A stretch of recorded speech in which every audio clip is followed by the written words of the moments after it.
Salut tout le monde, comment allez-vous? Moi ça va plutôt bien. Aujourd'hui on se retrouve pour une nouvelle vidéo, pour une nouvelle critique de film. Aujourd'hui on va parler tout simplement du premier film du MCU, il était temps je pense, sachant en plus que je parle quand même des séries Marvel. Bref, aujourd'hui on va parler tout simplement de Iron Man, donc le premier film du MCU. Alors Iron Man, c'est quoi? Eh bien c'est un film américano-canadien réalisé par Jon Favreau, sorti en 2008, et c'est tout simplement le premier film de la phase 1 du MCU, et c'est vraiment le film qui a fait démarrer le MCU. Il raconte les origines et les débuts du personnage éponyme, tout simplement issu du comics publié par Marvel. Il s'agit de la première production de l'univers cinématographique Marvel et du premier film de la phase 1 tout simplement. Ce film marque aussi le retour au succès au box-office tout simplement de Robert Downey Jr., qui connaît grâce à ce rôle un retour de la popularité, puisque il faut savoir que Robert Downey Jr. a eu pas mal de petits problèmes avec la drogue, etc.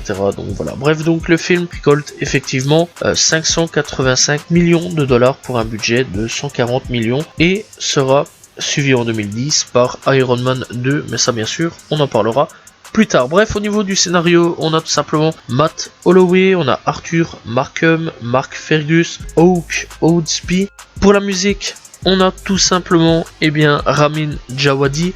Pour les acteurs principaux, on a Robert Downey Jr., on a Gwyneth Paltrow, on a Terrence Howard, Jeff Bridges, Sean Toob. Bref, pour la société de production, c'est Marvel Studios, Legion Entertainment, Fairview Entertainment, Paramount Pictures, Marvel Entertainment, Darkblade Film, et à cette époque-là, ce n'était pas Disney aux commandes, et clairement on le voyait. Bref, donc voilà, c'est tout simplement un film qui dure 126 minutes, donc voilà, et bref, on est parti tout simplement pour le synopsis. Alors, Tony Stark, c'est tout simplement Iron Man, donc voilà, mais d'abord c'est Tony Stark, un playboy milliardaire. Il n'y avait pas seulement l'héritier des usines d'armement de son père, la Stark Industries, qui a une importance assez importante dans tout le MCU. Donc voilà, c'est également un inventeur de génie alors qu'il est en déplacement en Afghanistan afin de présenter sa dernière création, le missile Jericho. Il est enlevé par des terroristes de l'organisation Les 10 Anneaux.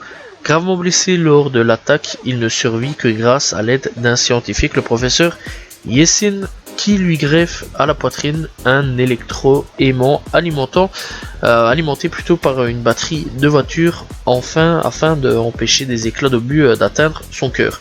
Ne cédant pas aux menaces des terroristes qui veulent lui faire reproduire son missile, il fabrique à la place, dans le plus grand secret, un réacteur miniaturisé, tout simplement appelé réacteur Arc, pour remplacer la batterie de voiture et une armure primaire. Grâce à cette dernière et au sacrifice de Yesen, Stark s'échappe, mais son armure tout simplement se désintègre pendant sa fuite. Profondément marqué par cette captivité de 3 mois, il décide de stopper la production d'armes de Stark Industries, ce qui provoque la panique des actionnaires et la colère de son mentor Obadiah Stane, qui était ami et successeur de son père Howard. Tony se lance tout simplement durant 2 mois dans le développement d'une nouvelle armure bien plus évoluée, avec notamment un nouveau réacteur afin de mettre un terme aux agissements des 10 Anneaux, et il parvient à détruire une grande partie des équipements des terroristes, mais découvre que ces armes sont des produits de Stark Industries. Bref, et après tout ça, le film se lancera et on verra tout simplement les origines, la création de Iron Man. Bref, clairement, c'est un film plutôt cool. Donc, on voit déjà les prémices de Marvel. Bref, donc clairement Iron Man, c'est un film sur, au début, donc vraiment la découverte d'Iron Man, la découverte du personnage, la création du personnage, voilà, les origines story du personnage. Donc voilà, alors il faut savoir quand même que ce film est tiré du comics du même nom, donc voilà. Bref, je rappelle quand même que le comics a quelques années derrière, et que aujourd'hui le film, quelques années aussi, bref, pas très long non plus, en 2008, donc voilà, mais clairement ça reprend une bonne grosse partie du comics, donc voilà, et c'est plutôt cool. Le film est plutôt bien, moi j'ai bien apprécié le film, donc voilà, c'est un film où on passe un très bon moment. Alors clairement, vous voyez au début qu'il n'y avait pas vraiment la patte Disney sur les projets, malheureusement, voilà, puisque clairement Après, ce fut un gros désastre, surtout à l'heure actuelle, ou cette nouvelle phase. Je vais pas vous mentir que moi personnellement je l'aime pas trop, donc voilà. Mais clairement, ouais, j'avais bien kiffé le premier Iron Man, j'avais bien aimé le premier Iron Man. Il faut savoir quand même que j'étais assez jeune quand c'était sorti, ça à cette époque-là, donc voilà, en 2008. Et donc clairement, ouais, ça m'avait marqué, j'avais plutôt bien kiffé, et ici j'ai été le revoir. Et j'ai encore une fois bien aimé Iron Man, je trouve que le premier est assez bien écrit. Donc voilà, clairement on a vraiment des bons méchants, on a vraiment un bon héros, et le héros je trouve vraiment qu'il est bien écrit, c'est un mec vraiment qui se la pète à mort, qui en a rien à faire en fait des gens. Lui tout ce qui compte c'est l'argent, sa vie, etc. Bref, après il sera quand même marqué avec son enlèvement, ça lui fera réfléchir sur certains points, et on verra tout simplement ce personnage évoluer de fur et à mesure, au fur et à mesure tout simplement du temps, et tout simplement des épisodes qui suivra, des Avengers, des films, etc. du MCU.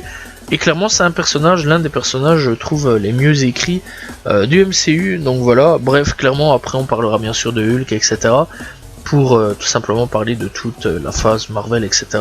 Donc voilà, mais clairement je trouve que Iron Man est un des personnages les mieux écrits du MCU, et d'ailleurs eh bien je pense que tout le monde le sait, mais sa mort marque tout simplement pas mal de monde, et clairement aujourd'hui il y a beaucoup qui redemandent le retour tout simplement de Robert Downey Jr. Et pour beaucoup sa mort tout simplement a clairement été aussi eh bien synonyme de fin du MCU quelque part, puisqu'il faut savoir que c'est Iron Man donc qui porte quand même pas mal le MCU, et voilà, clairement il faut vraiment le savoir. Et ce Iron Man est vraiment l'un des meilleurs. Alors oui, je spoil, mais clairement avec les années, je pense que les gens ont déjà vu le film. Mais clairement, ce Iron Man est l'un des meilleurs Iron Man. Voilà, il est vraiment un très très bon Iron Man. On connaît les origines, on connaît plein de choses. Voilà, la création de Iron Man, la création de l'armure, etc.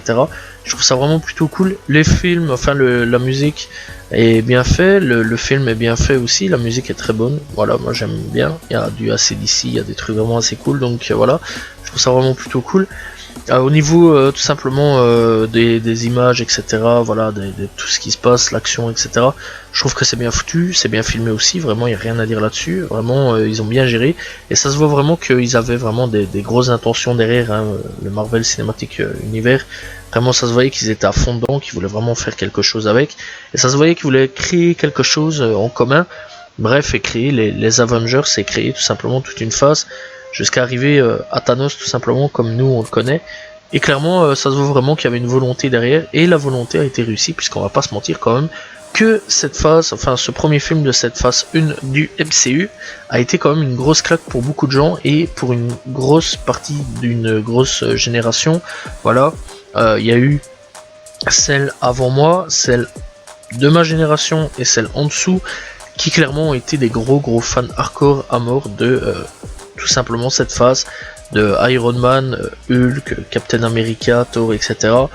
Clairement il y a eu énormément de fans, et même encore aujourd'hui il y a encore énormément de fans de Iron Man, et encore une fois ce film là je trouve qu'il est très bien écrit, voilà, et je vous conseille vraiment d'aller checker avec votre fils ou votre fille, clairement si il aime bien les super héros, ou elle aime bien les super héros. Je vous conseille aussi d'aller checker si vous avez jamais vu le film, alors oui je spoil clairement sur beaucoup de choses, mais je vous conseille vraiment d'aller checker le film, voire même tous les films de MCU si vous voulez, il y a quand même beaucoup par contre, mais clairement ce film là vaut vraiment le détour d'aller le checker, parce que très sincèrement je trouve que c'est un des films du MCU les mieux écrits et les mieux réalisés à ce jour. Voilà, c'est la fin de cette vidéo, n'hésitez pas à aller checker tout simplement les autres vidéos disponibles tout simplement sur la chaîne YouTube, n'hésitez pas à vous abonner, liker, commenter, partager, je réponds toujours aux commentaires, on se retrouve demain pour une nouvelle vidéo. Salut tout le monde, ciao ciao.